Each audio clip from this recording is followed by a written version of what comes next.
Welcome दोस्तों, स्वागत है आपका learning with Rahul YouTube channel में। आज हम लोग कवर करने वाले हैं पर्यावरण के बहुत इम्पॉर्टेंट्स क्वेश्चंस की सीरीज। 30 क्वेश्चन की सीरीज है, तो चैनल को आप लाइक शेयर और सब्सक्राइब जरूर कर लें और बेल आइकन को प्रेस कर लें ताकि आने वाली वीडियो का नोटिफिकेशन आपको मिलता रहे। चलिए दोस्तों शुरू करते हैं। पर्यावरण से क्या, हमारा पहला क्वेश्चन है, पर्यावरण से क्या अभिप्राय है।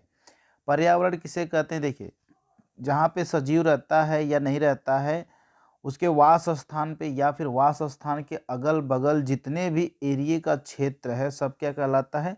पर्यावरण कहलाता है। तो जरा इसके ऑप्शन पे गौर करते हैं। भूमि, जल, वायु, पौधों एवं पशुओं की प्राकृतिक दुनिया जो इनके चारों ओर अस्तित्व में है, पर्यावरण कहलाती है। बिल्कुल सही बात है ये। दूसरा ऑप्शन देखते हैं, उन संपूर्ण दशाओं का योग जो व्यक्ति को एक समय एक बिंदु पर घेरे होती है। ये भी सही है।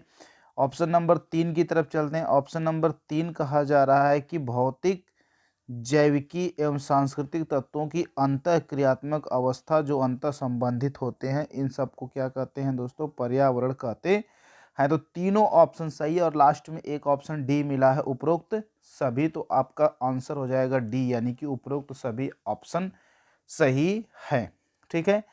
पर्यावरण की उत्पत्ति, क्वेश्चन नंबर 2 पे आते हैं। पर्यावरण की उत्पत्ति किस शब्द से हुई है? देखिए, पर्यावरण को इंग्लिश में कहते हैं इन्वायरमेंट।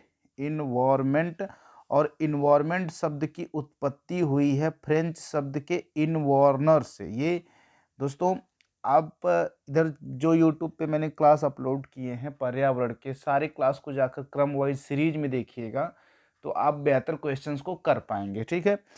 पर्यावरण शब्द इन्वार्नर शब्द से बना हुआ है और इन्वार्नर एक फ्रेंच भाषा का शब्द है। तो पर्यावरण शब्द की उत्पत्ति फ्रेंच भाषा से हुई है। ठीक है दोस्तों। क्वेश्चन नंबर 3 की तरफ चलते हैं। क्वेश्चन नंबर 3 पे आ जाते हैं जो हमारा नेक्स्ट पेज पे है। क्वेश्चन नंबर 3 है, पर्यावरण किससे बनता है? जरा इसको समझते हैं। पर्यावरण किससे बनता है? किससे बनता है? तो पर्यावरण के घटक होते हैं जैविक घटक यानी जीवीय घटक होते हैं, अजैविक घटक भी होते हैं और भू आकृतिक घटक भी होते हैं जिसे हम ऊर्जा घटक कहते हैं। ठीक है। तो तीनों ऑप्शन सही, तो इस वजह से चौथा ऑप्शन इसका माना जाएगा। उपरोक्त तो सभी इसमें सही है। ठीक है दोस्तों। आगे देखते हैं, क्वेश्चन नंबर 4 की तरफ चलते हैं। क्वेश्चन नंबर 4 है हमारा कि पर्यावरण एक अविभाज्य समष्टि है जिसकी रचना होती है। इसकी रचना, सेम क्वेश्चन है, दोनों क्वेश्चन सेम है, जरा समझने की कोशिश करिएगा। अविभाज्य समष्टि है, इसकी रचना होती है, किससे होती है? भौतिक तंत्र से तो होती ही होती है, जैविक तंत्र से भी होती है। भौतिक जैविक तंत्र दोनों से होती है। और डी वाला ऑप्शन है भौतिक, जैविक एवं सांस्कृतिक तत्वों वाले पारस्परिक क्रियाशील तंत्रों से। सही है दोस्तों। देखिए, भौतिक तंत्र होते हैं पर्यावरण में, जैविक तंत्र भी होते हैं और उसके साथ साथ सांस्कृतिक तत्व भी होते हैं। तो इसका हो जाएगा ऑप्शन नंबर डी, बिल्कुल करेक्ट आंसर है। तो इसका ऑप्शन नंबर डी दोस्तों बिल्कुल करेक्ट आंसर है। अब चलते हैं हम अपने अगले सवाल की तरफ, यानी क्वेश्चन नंबर 6 की तरफ चलेंगे। क्वेश्चन नंबर 4 तक हो गया। क्वेश्चन नंबर 5 की तरफ चलेंगे दोस्तों। क्वेश्चन नंबर 5 हमारा है कि अधोलिखित में यानी नीचे लिखे गए में से कौन सा भौतिक पर्यावरण का तत्व नहीं है दोस्तों? तो भौतिक पर्यावरण में भूमि का रूप आता है, मिट्टियाँ आती हैं, खनिज आते हैं, लेकिन बस्तियाँ जो होती हैं ये भौतिक पर्यावरण का रूप नहीं है। तो इसका हो जाएगा ऑप्शन नंबर डी, भौतिक पर्यावरण का तत्व नहीं है। ठीक है। क्वेश्चन नंबर 6 की तरफ चलते हैं। क्वेश्चन नंबर 6 है हमारा, मानव गतिविधियों से परिवर्तित पर्यावरण कहलाता है। तो इसको कहते हैं मानव गतिविधियों की वजह से जो पर्यावरण परिवर्तित होता है उसे कहते हैं एंथ्रोपोजेनिक पर्यावरण। क्या कहते हैं दोस्तों? एंथ्रोपोजेनिक पर्यावरण। और प्राकृतिक गतिविधियों से अगर पर्यावरण परिवर्तित होता है तो उसे कहते हैं नैसर्गिक पर्यावरण। दो चीज याद रखिएगा, मानव गतिविधियों से अगर परिवर्तित है पर्यावरण तो उसे कहेंगे एंथ्रोपोजेनिक पर्यावरण, प्राकृतिक गतिविधियों से परिवर्तित है तो उसे कहेंगे नैसर्गिक पर्यावरण। ठीक है दोस्तों, चलते हम लोग क्वेश्चन नंबर 7 की तरफ। क्वेश्चन नंबर 7 है हमारा, बहुत बार पूछा गया ये क्वेश्चन है, पारिस्थितिकी तंत्र। पारिस्थितिकी शब्द का प्रयोग सर्वप्रथम किसने किया है या था? तो पारिस्थितिकी तंत्र का शब्द का सर्वप्रथम प्रयोग किया था अर्नेस्ट हैकल ने। तो इसका आपका बी वाला ऑप्शन से हो जाएगा, अर्नेस्ट हैकल ने पारिस्थितिकी शब्द का सर्वप्रथम प्रयोग किया था। क्वेश्चन नंबर 8, 8वां क्वेश्चन है आपका कि पारिस्थितिकी निम्नलिखित के बीच पारस्परिक संबंधों का अध्ययन है। किनके बीच पारस्परिक संबंधों का अध्ययन है? तो पारिस्थितिकी में होता है, एक तरफ जीव होते हैं यानी कि जैवमंडल, और एक तरफ आपका वातावरण होता है। इनके बीच का जो संबंध होता है उसे पारिस्थितिकी के अंतर्गत पढ़ा जाता है। तो आपका हो जाएगा ऑप्शन नंबर ए बिल्कुल सही आंसर हो जाएगा, जीव और वातावरण। ठीक है दोस्तों, अगले क्वेश्चन की तरफ चलते हैं। क्वेश्चन नंबर 9 है हमारा कि पारिस्थितिकी तंत्र किस संकल्पना को प्रस्तावित किया था? पारिस्थितिकी तंत्र की संकल्पना को सबसे पहले किसने प्रस्तावित किया था? ठीक है दोस्तों, तो इसका आंसर हो जाएगा ए जी टॉन्सले। ए जी टॉन्सले ने सबसे पहले पारिस्थितिकी तंत्र की संकल्पना को प्रस्तावित किया था। क्वेश्चन नंबर 9 की तरफ बढ़ते हैं। क्वेश्चन नंबर 9 है, पृथ्वी का सर्वाधिक बृहद पारिस्थितिकी तंत्र निम्नलिखित में से कौन है? देखिए, पूरी जो पृथ्वी है, पूरा जो जैव मंडल है, ये एक प्रकार का पारिस्थितिकी तंत्र ही है। तो सबसे बड़ा पारिस्थितिकी तंत्र होता है आपका जैव मंडल। तो इसका आंसर हो जाएगा जैव मंडल। ठीक है दोस्तों, क्वेश्चन नंबर नेक्स्ट क्वेश्चन की तरफ चलते हैं। 11वां क्वेश्चन हमारा है कि जो जीव जहाँ रहता है उस सटीक जगह को क्या कहते हैं? जो जीव जहाँ रहता है उस सटीक जगह को क्या कहते हैं दोस्तों? तो इसमें ना तो इसको आवास कहते, ना तो पारितंत्र कहते, ना तो निकेत कहते, या इसका आंसर हो जाएगा उपरोक्त में से कोई नहीं। ठीक है, क्वेश्चन नंबर 12वें क्वेश्चन की तरफ चलते हैं। सबसे अधिक स्थिर पारिस्थितिकी तंत्र कौन सा है? तो देखिएगा कि सबसे अधिक स्थिर पारिस्थितिकी तंत्र होता है आपका सागरी या महासागर। जो पारिस्थितिकी तंत्र है वो सबसे अधिक स्थित होता है। ठीक है दोस्तों, क्वेश्चन नंबर अगला क्वेश्चन देखते हैं। 13वां क्वेश्चन है कि पादप और जंतु फैलाव। देखिएगा, पादप और जंतु फैलाव यानी वितरण को प्रभावित करने वाले भू आकृतिक घटक कौन कौन से हैं? तो इसका घटक कितना ढाल है, ढाल की आकृति कैसी है, और वहाँ पे आपेक्षिक उभार कैसा होता है, ये सारे कारक जो होते हैं प्रभावित करते हैं। तो हो जाएगा ढाल कोण, ढाल आकृति, आपेक्षिक उभार। ये भू आकृतिक घटक हैं जो कि प्रभावित करते हैं वहाँ पे जीव की उपस्थिति किस प्रकार की होगी। ठीक है दोस्तों, नेक्स्ट क्वेश्चन यानी क्वेश्चन नंबर 14, 14वें क्वेश्चन की तरफ चलते हैं। तो ये है कि कौन सा कृत्रिम पारिस्थितिकी तंत्र है? देखिए, वन प्राकृतिक है, घास का मैदान प्राकृतिक है, झील ये जो प्राकृतिक पारिस्थितिकी तंत्र है, लेकिन धान का खेत है जो, वो क्या है? कृत्रिम पारिस्थितिकी तंत्र है। ठीक है दोस्तों, यूट्यूब पे जो भी क्लास अपलोड किया हूँ मैं, उन सारे क्लास को देखिएगा, पर्यावरण से रिलेटेड सारे क्लास को देखिएगा।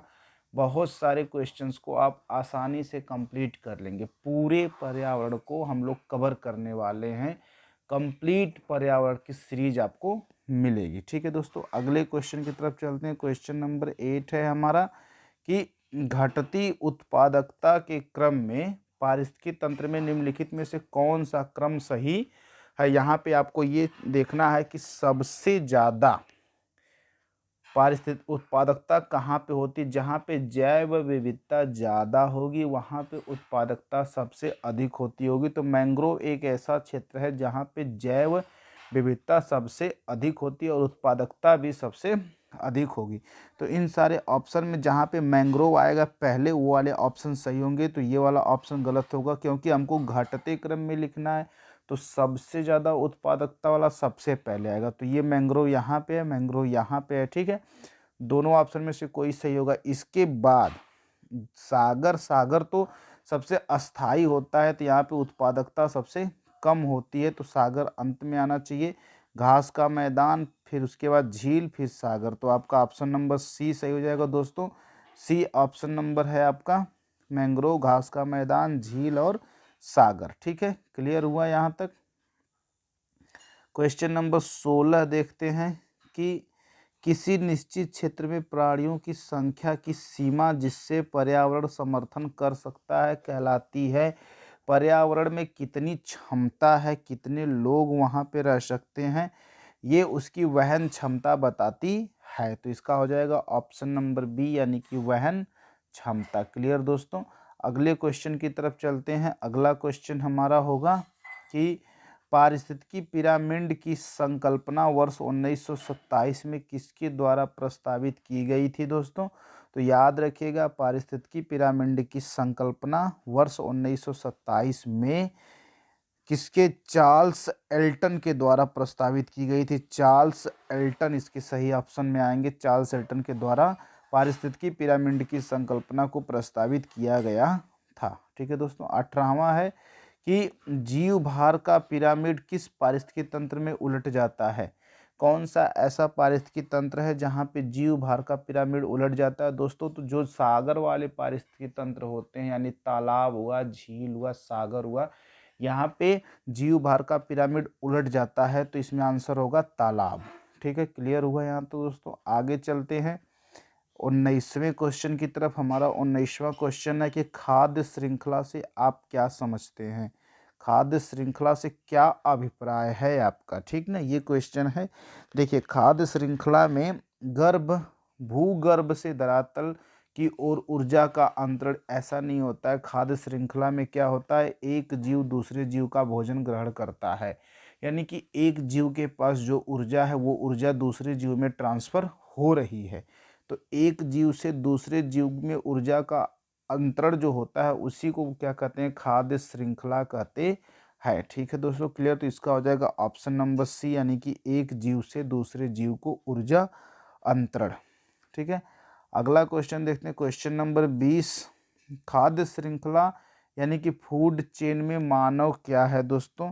तो मानव क्या होता है, देखिए, ये कोई मान लीजिए उत्पादक है जो भोजन का निर्माण कर रहा है, या पेड़ पौधे हैं, पेड़ पौधों को जो खाते हैं वो आते हैं प्राथमिक उपभोक्ता, प्राथमिक उपभोक्ता। तो मानव पेड़ पौधों को खाएगा, साथ ही मानव मांसाहारी भी है और शाकाहारी यानी कि सर्वाहारी आता है। तो मानव प्राथमिक और द्वितीयक दोनों प्रकार का उपभोक्ता होगा। तो इसका हो जाएगा ऑप्शन नंबर डी, यानी कि प्राथमिक तथा द्वितीयक उपभोक्ता। क्लियर हुआ दोस्तों। आगे बढ़ते हैं, अगले क्वेश्चन की तरफ चलेंगे। क्वेश्चन नंबर हमारा 21 होगा।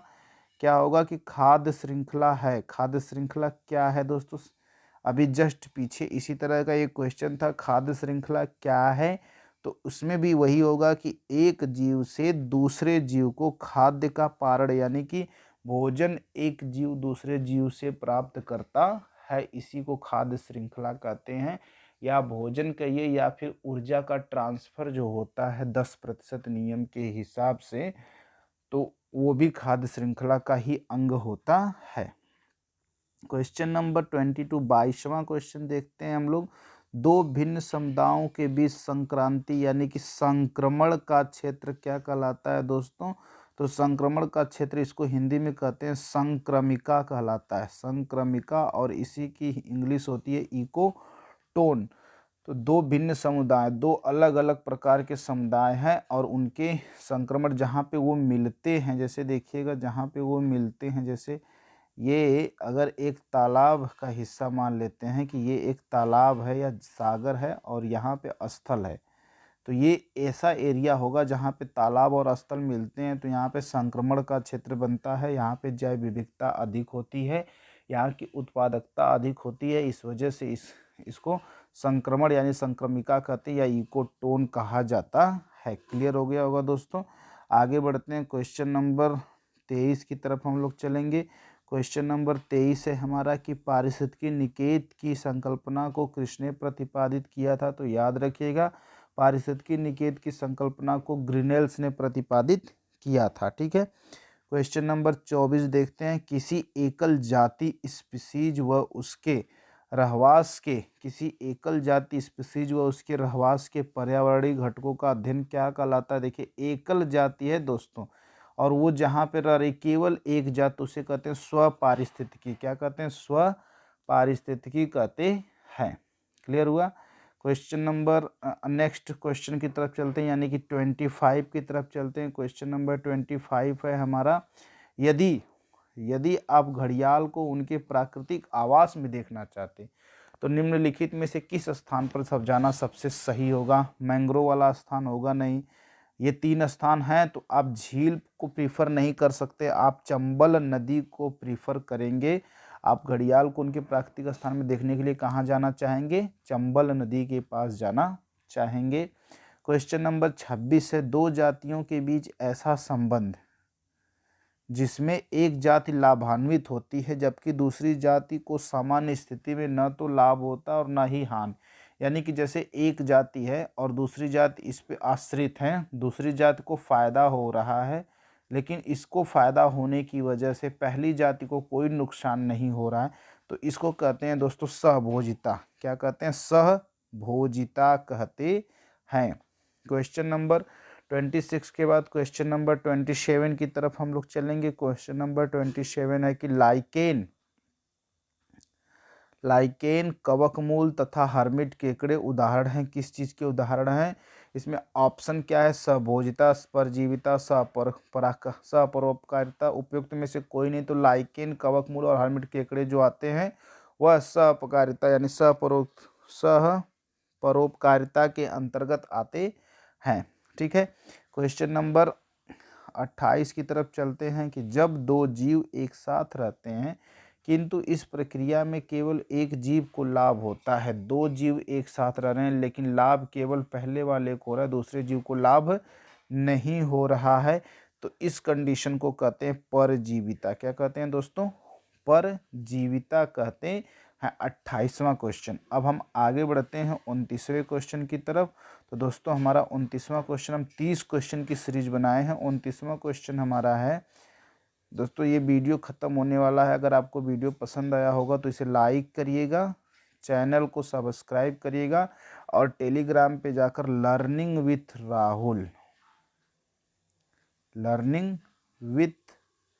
राहुल चैनल को ज्वाइन करिएगा। ठीक है दोस्तों। वैसे क्वेश्चन नंबर 29 की तरफ आ जाते हैं। अपने ही वातावरण में एक जैव समुदाय जिसे तालाब, महासागर, वन, यहाँ तक कि जल जीवशाला भी को क्या कहा जाता है? ये तो बहुत सिंपल सी बात है कि उसे हम क्या कहते हैं? बायोम कहते हैं। तालाब, महासागर या फिर जल जीवशाला जहाँ पर भी रहते हैं एक जैव समुदाय, उसे क्या कहते हैं? जीवोम या बायोम कहा जाता है दोस्तों। देखिए, वीडियो जो पड़ा है यूट्यूब पे मैंने जो अपलोड किया है, चैनल पे जा करके learning with Rahul YouTube channel पे आप जाएंगे, चैनल को सब्सक्राइब करिएगा। वहाँ पे पर्यावरण की जितनी भी वीडियो क्लास है सबको ज़रूर देखिएगा। ठीक है, आपको बहुत सारी जानकारी मिलेगी उससे। Question number last question number 30। देखिए, कभी कभी समाचार पत्रों में डेनिसोवन एक शब्द आता है। ये डेनिसोवन शब्द किस संदर्भ में प्रयुक्त होता है? तो दोस्तों ये एक आदि मानव जाति स्पीसीज है जिसको डेनिसोवन कहा जाता है और ये समाचार पत्रों में कभी कभी आता है, तो इसका संबंध एक आदि मानव जाति से है। ठीक है दोस्तों, तो यहाँ तक की वीडियो कंप्लीट होती है और इसी के साथ हम अपनी वीडियो ख़त्म करते हैं। लेकिन एक बात कहना चाहेंगे, वीडियो को आप लाइक करिएगा, चैनल को सब्सक्राइब जरूर करिएगा दोस्तों, और इसी के साथ साथ बेल आइकन को भी प्रेस करिएगा ताकि आने वाली नोटिफिकेशन आपको मिलती रहे। ठीक है दोस्तों, थैंक यू फॉर वॉचिंग।